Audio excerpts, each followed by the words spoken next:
Menteri Keamanan Nasional Israel Itamar Ben-Gvir mengalami kecelakaan mobil pada Jumat 26 April 2024. Mobil yang ditumpanginya terbalik di kota Ramla, dekat area yang menjadi lokasi dugaan serangan penikaman. Dikutip dari The Times of Israel, dari video di tempat kejadian, mobil Ben-Gvir terlihat menerobos lampu merah. Kendaraan dinas berwarna hitam milik Ben-Gvir bahkan sampai terbalik selesai menabrak mobil lain. Sementara mobil putih yang turut menjadi korban dalam insiden itu mengalami kerusakan di bagian depan. Polisi mengatakan terdapat 2 kendaraan yang terlibat dalam kecelakaan tersebut. 5 orang lantas dibawa ke rumah sakit selesai mengalami luka ringan. Kantor Ben-Gvir menyatakan sang menteri dalam kondisi baik dan sadar. Ia dibawa ke pusat medis Shamir terdekat untuk perawatan lebih lanjut dan diobservasi. Dalam pernyataan lain dikatakan bahwa putri Ben-Gvir, seorang pengawal dan sopirnya, juga termasuk korban yang terluka. Media Ibrani melaporkan Ben-Gvir dan putrinya tak mengenakan sabuk pengaman. Meski begitu, polisi tengah menyelidiki lebih lanjut terkait penyebab kecelakaan yang dialami Menteri Keamanan Nasional Israel itu.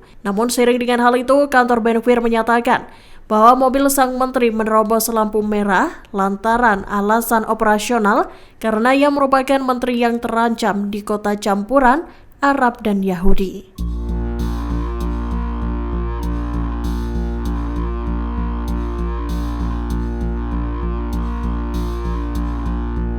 Sebuah video detik-detik kecelakaan yang dialami Menteri Keamanan Nasional Israel Ben-Gvir beredar di media sosial. Seperti diketahui, Ben-Gvir mengalami kecelakaan pada Jumat 26 April 2024 seusai menerobos lampu merah. Diketahui insiden tersebut terjadi di kota Ramla. Dikutip dari The Times of Israel, rekaman yang beredar itu diambil dari kamera dashboard sebuah mobil yang berada di dekat lokasi kecelakaan. Video itu merekam detik-detik mobil dinas berwarna hitam yang ditumpangi Ben-Gvir sempat melaju lambat. Namun mobil tersebut tiba-tiba menerobos lampu merah dan kendaraannya pun adu banteng dengan mobil yang melintas berlawanan arah. Tabrakan antara kedua mobil itu pun membuat kendaraan Ben-Gvir terguling. Mobil dinas itu juga terlihat menabrak rambu lalu lintas. Beberapa saat kemudian, sebuah kendaraan keamanan yang menyertai Ben-Gvir itu langsung berhenti. Staf Ben-Gvir pun langsung turun dari mobil dan bergegas menghampiri kendaraan sang menteri. Lebih lanjut dikabarkan ada 5 orang yang menjadi korban dalam insiden itu, termasuk Ben-Gvir dan putrinya.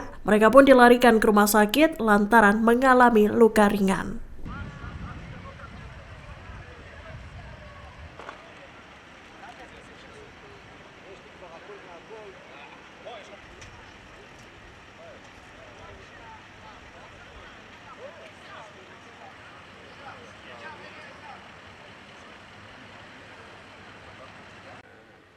שמו אותו בהשגחה, הוא לא, בסדר. רגע, אני ראיתי אותו, בקניון. Houthi Yaman menyatakan bahwa pihaknya melakukan serangan terhadap sebuah kapal di Laut Merah. Serangan tersebut dilakukan pada Sabtu 27 April 2024. Houthi menyatakan rudal-rudal mereka menghantam tanker minyak Andromeda Star. Dikutip dari Arab News, Komando Pusat Amerika Serikat mengonfirmasi bahwa Houthi meluncurkan 3 rudal balistik anti kapal ke Laut Merah.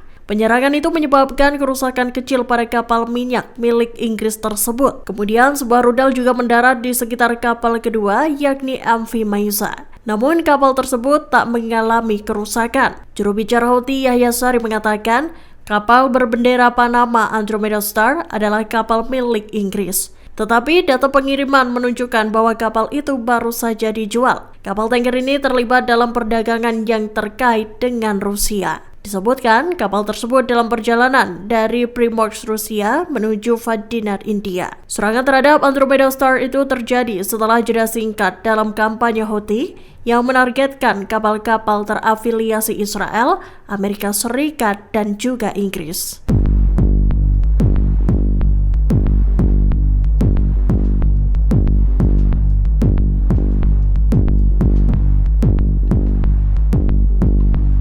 Militan Hamas menyatakan bahwa pihaknya ingin lembaga internasional mengirim tim khusus kedokteran forensik ke jalur Gaza. Hal itu guna mengidentifikasi jenazah yang terkubur secara massal. Seperti diketahui, baru-baru ini sebanyak 392 jenazah ditemukan di Kompleks Medis Al-Nasir Khan Yunis. Mayat-mayat tersebut ditemukan oleh pertahanan sipil di Gaza dan penduduk setempat. Bahkan 58% dari ratusan jenazah itu ditemukan telah membusuk. Separuh dari ratusan jenazah itu dikabarkan belum berhasil diidentifikasi. Dikutip dari Pars Today, Hamas juga mengatakan bahwa Gerakan Perlawanan Islam Palestina juga menekankan pembentukan Komite Internasional Independen untuk menyelidiki kejahatan. Hamas lantas memperingatkan agar dunia tak menutup mata terhadap segala bentuk kejahatan Israel.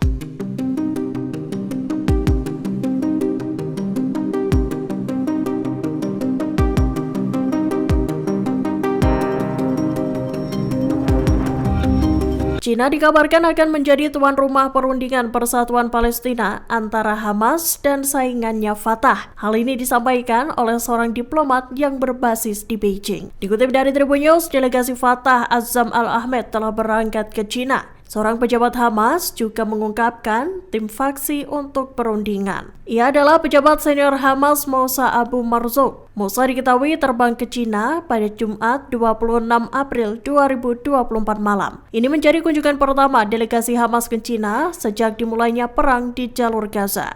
Juru bicara Kementerian Luar Negeri Cina, Wang Wenbin, mengatakan negaranya mendukung penguatan otoritas nasional Palestina.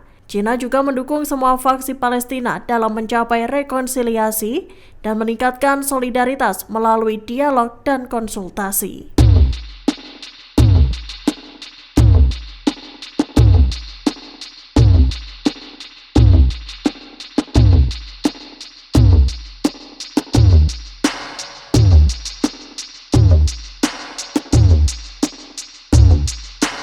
Download Tribun X sekarang, menghadirkan lokal menjadi Indonesia.